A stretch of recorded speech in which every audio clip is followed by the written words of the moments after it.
네, 우리 언론인 여러분들, 제가 공개석상 외에서는 별로 말을 안 하다 보니까 자꾸 마이크 들고 쫓아다니느라고 많이 힘드시죠? 앞으로 자주 여러분과 대화할 시간을 갖도록 하겠습니다. 어제 조사 과정에 대한 여러분들 궁금증이 좀 있으실 텐데, 제가 여러분들이 보도한 내용과 또 어제 있었던 일들을 종합해서 보니 시간을 끌어서 재소환의 명분을 만들려고 했던 게 분명한 것 같습니다. 제가 한 가지 확인을 해드리면, 제가 조사를 하고 난 다음에 이제 조서 페이지 수를 보니까 199페이지였습니다. 여러분들이 보도하신 내용을 보니 준비한 질문지가 100쪽이었다, 이렇게 100장 분량이었다라고 하는데, 여러분 아시는 것처럼 제가 이제 진술서를 30페이지가 넘는 진술서를 냈고, 그 외에는 특별히 자세한 설명을 하는 것이 무익했기 때문에 진술서로 답을 가름한다고 제가 말씀을 드렸습니다. 여러분도 계산을 해보면 알겠지만 질문서 100쪽에 진술서로 답을 가름하겠습니다 라는 질문에 대한 답을 더하면 그게 아무리 많이 해도 120, 30페이지를 넘기가 어렵겠지요. 근데 이미 199쪽에 이르는 조서를 작성을 했는데, 오후 늦게부터 질문이 중복되기 시작했습니다. 그리고 저녁 식사를 하지 말고 성남지청에서 했던 것처럼 빨리 조사를 하고 끝내자 라고 했더니 수사검사도 저녁을 안 먹고 하는 걸로 동의를 했는데, 갑자기 입장을 바꿔서 저녁은 먹어야 되겠다 이렇게 얘기하고, 그러면 남은 질문이 얼마나 있느냐, 그래서 말해줄 수 없다. 시간이 얼마나 더 필요하냐, 그것도 말해줄 수 없다. 이러더니 저녁 이후부터는 했던 질문도 하고 냈던 자료 다시 내서 또 물어보고 질문의 속도도 매우 느려지고 뭐 이런 현상들이 있었습니다. 이게 시간을 끌어서 재소환의 명분을 만들려는 것보다 이렇게 생각을 하게 됐습니다. 그리고 제가 없을 때 담당 입회 변호사와 대화를 했는데,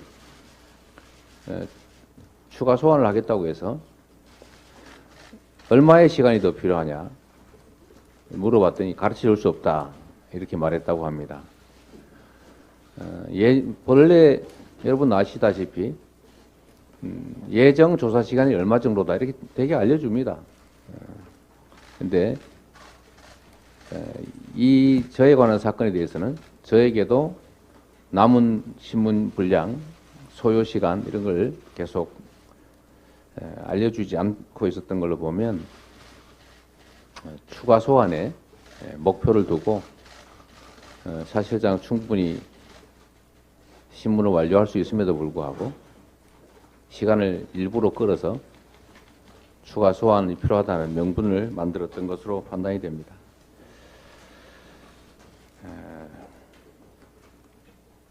저는 이게 검찰권 남용의 대표적 사례라고 생각합니다. 소환을 하는 목적이 진실을 규명해서 어떤 결론을 내려는 게 아니라 결론을 내놓고 시간을 끌고 그 결론에 짜맞추기 위해서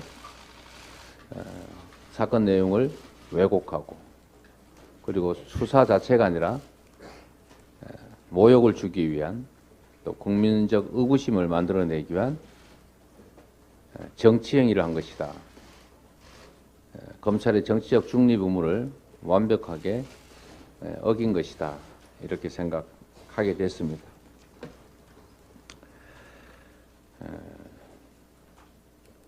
그리고 또 한 가지 이제 말씀을 드리면, 여러분께서도 상식적으로 판단을 해보시면 되겠습니다.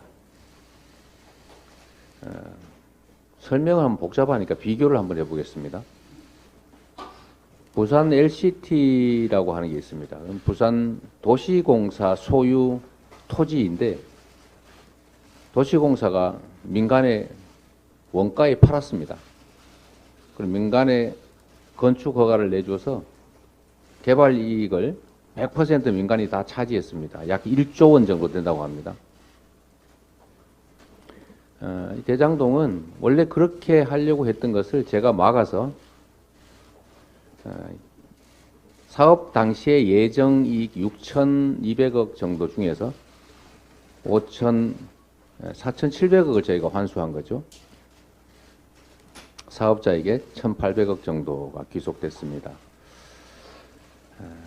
그리고 추후에 저희가 추가 부담을 1,120억을 더 시켰기 때문에 우리 몫이 5,503억이 되고 민간 사업자 예정 수익은 1,800억 정도여서 약 70% 넘게 공적으로 환수한 겁니다.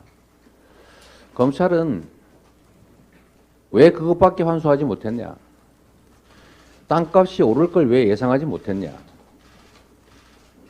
그런 예상을 하지 못했으니 또는 업자들과 결탁을 한 것 아니냐, 업자들이 이익을 도모한 거 아니냐라는 이유로 배임죄라고 합니다. 그럼 LCT는 무슨 죄가 됩니까? 한 푼도 환수하지 못했으니까. 또 LH가 임대사업을 하려다가 포기했던 양평 공흥지구, 그건 대통령의 장모께서 100% 민간 개발 허가 받아서 개발 이익 100% 다 갖지 않았습니까? 양평은 한 푼도 못 받았을 뿐만 아니라 원래 받아야 됐던 개발 이익금 부과금인가? 부담금? 그것조차도 안 받은 게 문제가 되지 않습니까? 거기는 무슨 죄가 됩니까? 그럼 검찰에 제가 물어보려고 하는 거죠. 환수를 하면 배임죄가 되고 환수를 아예 안 하면 배임죄가 안 됩니까? 그리고 땅값이 예측치보다 더 오를지 예측보다 더 나빠질지 어떻게 압니까? 만약에 비율로 뭐 50%든 30%든 70%든 약정을 했다가 예측보다 경기가 나빠지면 수입이 줄어드니까 왜 고정액으로 안 했냐? 배임이다 이렇게 얘기할 겁니까? 하여튼 그런 건 점들러 보면 억지가 분명하다. 여러분께서도 제가 이 진술서 공개한 진술서 내용들을 한번 보시면 얼마나 검찰의 주장이 억지인지 알 수 있을 겁니다.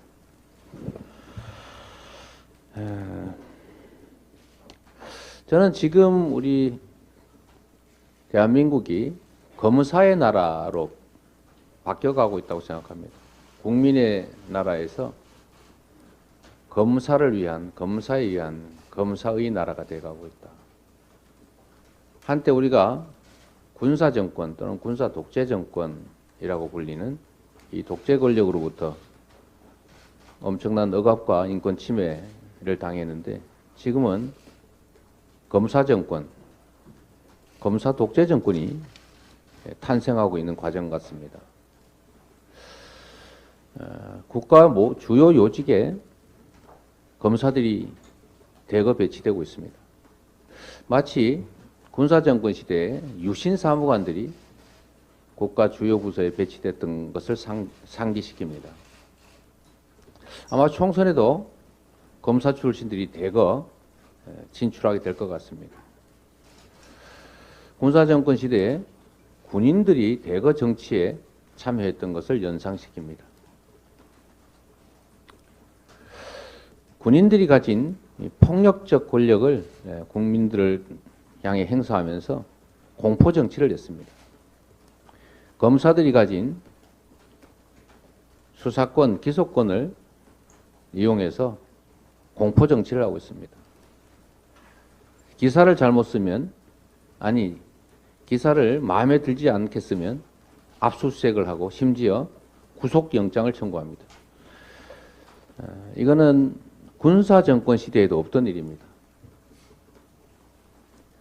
군사정권 시대에도 최소한의 균형을 맞추려고 노력은 신용은 했습니다. 그러나 검사 독재 정권에서는 그런 최소한의 배려나 고려도 하지 않습니다.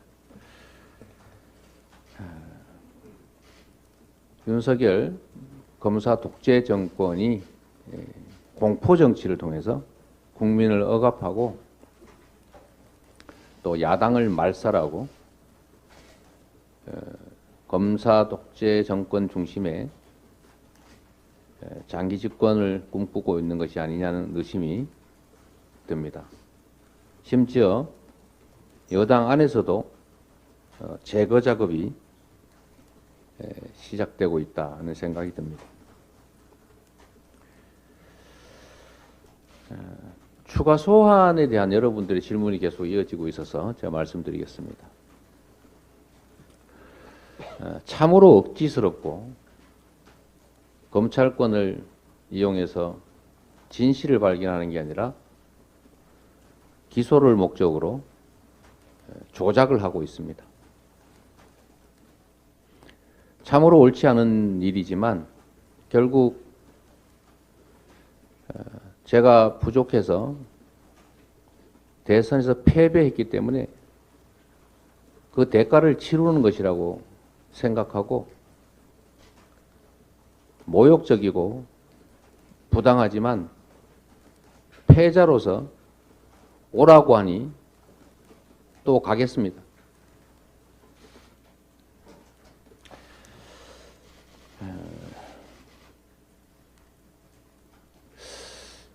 저의 부족함으로 선거에서 패배했고 그 패배로 인해서 우리 사회 각 분야가 퇴보하고 우리 국민들께서 겪는 고통이 너무 큽니다. 우리 국민들께서 겪는 고통이나 또 우리 사회가 과거로 퇴보하면서 이 받게 되는 엄청난 피해에 비한다면 제가 승자의 발길질을 당하고 또 밟힌다 한들 우리 그 국민들의 고통에 비교하겠습니까?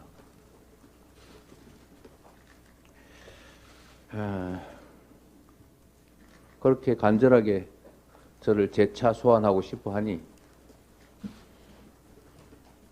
또 가겠습니다. 대신에 제가 다시 한번 부탁드립니다. 우리 저번에 총장님도 오지 마시라고 제가 그렇게 말씀드렸는데 굳이 또 안타까워서 오셨는데 우리 의장님도 마찬가지고 우리 이모경 의원님도 박성준 의원도 우리 안호영 수석도 오셨던데요. 이번에는 정말로 오지 마십시오. 저번에는 원래 천준호 실장님하고 박성준 대변인 두 분만 가기로 했는데 가보니 갈 필요가 없었지요. 청사에 들어가지도 못하는데 그 말로 갔습니다. 그러니까 이번에는 정말 다시 한번 간곡히 부탁드리는데 오지 마십시오. 이게 갈등과 분열의 소재가 될 수도 있기 때문에 그렇습니다. 우리 일부러 그런 것들을 또 상대가 기대하는 측면도 있기 때문에 이번에는 정말로 간곡히 부탁드리는데 아무리 마음 아프시더라도 절대로 오지 마십시오. 우리 지지자 여러분들도 마찬가지입니다. 우리 지지자 여러분, 그 엄동설한 그날 또 유난히 추운 그날 새벽부터 아니 뭐 전날부터 밤새고 제가 조사가 끝나는 그 늦은 시간까지 그렇게 고통받는 거 보기 너무 안타깝습니다.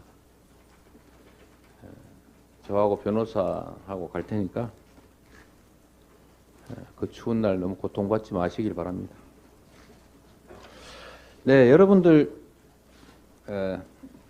또 의문이나 궁금증도 있으실 테니까 제가 질문하시면 제가 답을 드릴 텐데 가급적이면 뭐 그러지 않으실 걸로 보이시는데 결국 이 사건은 기소됩니다.